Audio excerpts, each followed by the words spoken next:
السلام علیکم جی. ڈاکٹر ظہیم علی خان بلوچ صاحب ہمارے ساتھ موجود ہیں. ڈاکٹر صاحب ENT اسپیشلسٹ ہیں اور DHQ ساہیوال اور CMH اکاڑا کا 5 ایئرس کا ان کا ورکنگ ایکسپیرینس ہے. ڈاکٹر صاحب رینالہ میں ہمارے کلینک پہ ہفتے والے دن صبح 10 سے 2 بجے تک ENT کے ریلیٹڈ مریضوں کے لیے موجود ہوتے ہیں. السلام علیکم ڈاکٹر صاحب. وعلیکم السلام. Thank you very much. Doctor صاحب ENT کے فیلڈ میں ایک بڑا ہی کامن پرابلم ہے. لوگ کہتے ہیں کہ جی ہمارے کانوں میں سے ریشہ آ رہا ہے اور اکثر سوال کرنے میں پتہ چلتا ہے کہ یہ تو کئی مہینوں سے، بعض دفعہ تو پتہ چلتا ہے کئی سالوں سے. تو تھوڑا سا مختصر یہ بتا دیں کہ اس کی کیا وجہ ہوتی ہے؟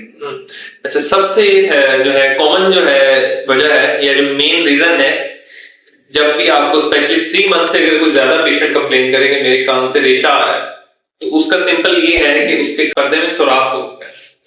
جب بھی اگر 3 مہینے سے زیادہ پردے میں کان میں سے ریشہ آنے کی کوئی اور وجوہات نہیں، مین جو ہے کہ پردے میں سوراخ ہو چکا ہے، اس کی وجہ سے بار بار کان میں سے ریشہ آ رہا ہے. وجوہات کی اگر ہم بات کریں تو مطلب کہ ہر ایج گروپ کے حوالے سے مختلف جو ہیں وجوہات ہیں. بچوں میں اسپیشلی اکثر اوقات جو ہے کان کے اندر انفیکشن ہو جاتا ہے، یا جو مائیں جو ہے لیٹ کر جو ہے بچے کو دودھ پلاتی ہیں، اس کی وجہ سے بعض اوقات کان کا انفیکشن ہو جاتا ہے. یا جس طرح گلے کے اندر ٹونسل یا ناک کے اندر حدود جسے کہتے ہیں ایڈینوائڈ، اس کی وجہ سے مطلب کہ بار بار یا ریکرنٹ جو کان کا انفیکشن ہو رہا ہے وہ پردے میں سوراخ کا باعث بنتا ہے، یا ایئر ڈرم میں جو ہے پرفوریشن ہو جاتی ہے اس کا باعث بن جاتا ہے. اور بعض اوقات اکثر بڑوں میں بھی یہ وجوہات ہیں، لیکن بڑوں میں اکثر لڑائی جھگڑے میں یا اس طرح ڈومیسٹک وائلنس کی صورت میں اگر جو ہے کوئی سلیپ آن دا فیس یا کوئی تھپڑ لگ جاتا ہے زوردار، اس کی وجہ سے کان میں سوراخ ہو جاتا ہے پردے میں. اور اگر پراپرلی ٹائم پہ اگر چیک نہ کروایا جائے تو وہ ہیل ہونے کی بجائے اکثر اوقات پردے میں دائمی جو ہے یا پرماننٹ سوراخ ہو جاتا ہے، جو کہ سماعت کو بھی ڈیمیج کرتا ہے اور بار بار اندر سے ریشہ بھی آنا. جی بہت شکریہ ڈاکٹر صاحب. تو کائنڈلی تھوڑا سا ہمیں یہ بھی گائیڈ کر دیں، اگر ہم چاہتے ہیں کہ ہمیں یہ مسئلہ نہ فیس کرنا پڑے تو کائنڈلی اس میں کچھ حفاظتی تدابیر بتا دیں کہ اس سے کیسے بچا جا سکتا ہے. اس کے لیے اسپیشلی جو ہے اگر تو فوراً سے پہلے تو ہے آپ اپنے ENT ڈاکٹر سے جو ہے کنسلٹ کریں، کیونکہ جب تک کان کا اندر سے معائنہ نہیں ہوگا، پردے کی صورتحال ہی دیکھی جائے گی، تو ڈاکٹر جو ہے تب تک فیصلہ نہیں کر سکے گا کہ اس کا کیا آگے ٹریٹمنٹ کیا جا سکتا ہے.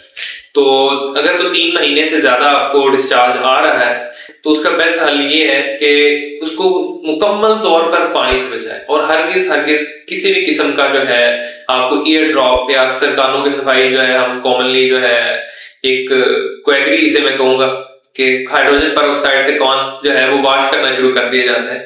تو اگر تو پردے کے اندر سوراخ ہے تو پرماننٹلی سماعت کو جو ہے یا ہیئرنگ کو ڈیمیج بھی کر دیتا ہے ہائیڈروجن پر آکسائڈ یا کوئی بھی اس طرح کے آٹو ٹاکسک یا جو سماعت کے لیے جو ہے ڈینجرس قسم کے ڈراپ ہے، اس سے بالکل بچا جائے. اور جب بھی آپ کیونکہ نہائیں تو ایک کاٹن کا ہلکا سا پیس لے کے اسے سرسوں کا تیل یا ویزلین میں بھگو کے نچوڑ کے اچھی طرح ایک بال بنا کے کان کے اندر رکھ لیں، جس سے کہ کان کو پانی سے بچایا جا سکے.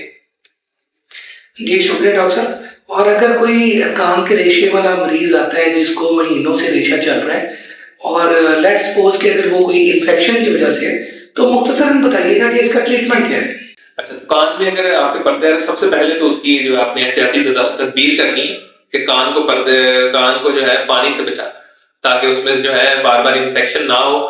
اگر کوئی ایکٹیو انفیکشن ہے تو اس کے لیے آپ کو فوراً سے اپنے ENT ڈاکٹر کو کنسلٹ کرنا ہے. وہ کان کو جو ہے پہلے تو آپ کا جو ریشہ ہے باہر، اس کی وجہ سے آپ کی سماعت بھی اکثر کم ہوئی ہوتی ہے، پہلے تو اس کے ریشے کی صفائی کی جاتی ہے، پھر پردے کو دیکھ کر اس انفیکشن کی نوعیت کے مطابق آپ کو کچھ ایئر ڈراپ یا کچھ صفائی آپ کو جو ہے کچھ ٹیبلٹس دیں گے، ہم اینٹی بایوٹکس دیں گے کھانے کے لیے. تو اس سے جو ہے آپ کا ریشہ، اگر بعض اوقات جو ہے یہ ریشہ آنے کی بھی 2 طرح کی خطرناک چیز ہے، جسے اوٹائٹس کرونک اوٹائٹس میڈیا کہتے ہیں، یا پھر ایک کولیسٹوما ایک بڑی خطرناک بیماری ہے جو کہ اس میں بھی ریشہ آتا ہے اور اکثر وہ دوائیوں سے ٹھیک نہیں ہوتا. اس میں ہم CT اسکین کرواتے ہیں، بعض اوقات وہ جو ہے اس کا انفیکشن دماغ تک بھی پہنچا ہوتا ہے. تو ڈاکٹر صاحب اگر کسی کے CT اسکین میں اگر یہ مسئلہ آتا ہے کہ تھوڑا بہت ان کا ریشہ ایکسٹینڈ ہو گیا ہے، دماغ تک جا رہا ہے، تو ایسے کیس میں کیا کرنا چاہیے؟ ایسے کیس میں یہ کہ ہم جو ہے CT اسکین سے اگر ہم کنفرم ہو جاتا ہے ہمیں، تو فوری طور پہ جو ہے اس کا ایز سون ایز پاسبل ہمیں آپریٹ کر کے جو ہے پیچھے جو کان کی ہڈی کی صفائی کرنی پڑے گی. تو کیونکہ جو ریشہ جا رہا ہے ایکسٹینڈ کر رہے ہیں دماغ کی طرف، یا اسپیشلی اکثر جو ہے نیگلیکٹڈ پیشنٹ پریزنٹ کرتے ہیں ہمارے پاس چہرے کی جو ہے لکوا ہو چکا ہوتا ہے تو جو ایک بڑی آلریڈی سیریس چیز پہنچ چکی ہوتی ہے چہرے کے لکوے کے بعد وہ دماغ تک جو ہے بیماری ہماری جاتی اور ایٹ دا اینڈ اسٹیج جو ہے پیشنٹ جو ہے فائنل اسٹیج پہ پہنچ جاتا ہے.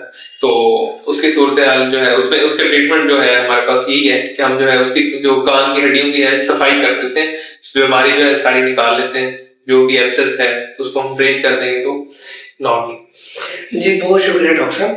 جیسا کہ آپ لوگوں کو علم میں یہ بات آئی کہ کان کا ریشہ دیکھنے میں یا کہنے میں تو ایک معمولی سی بات ہے, لیکن دیکھیں کان کے بالکل پیچھے برین سے بھی کنیکشن ہے. میسٹوائڈ کان کے پیچھے والی جو ہڈی ہے میسٹوائڈ اینٹرم, اس کے ذریعے کان کا ریشہ دماغ تک بھی جا سکتا ہے. اس کا مطلب ہے کہ آپ کو ڈاکٹر سے معائنہ کرا کے اس کا علاج کرنا چاہیے. ہو سکتا ہے آپ کو MRI کی ضرورت ہو سکتا ہے آپ کو کسی سرجری کی ضرورت ہو, یا ہو سکتا ہے سمپل اینٹی بایوٹک سے ٹھیک ہو جائے. تو نتیجہ یہ نکلتا ہے کہ ڈاکٹر کے مشورے سے فیصلہ کریں کہ بیماری کس سٹیج پہ ہے اور اس کا کیا علاج ہونا چاہیے, خود سے ڈیسائیڈ نہ کریں. Thank you.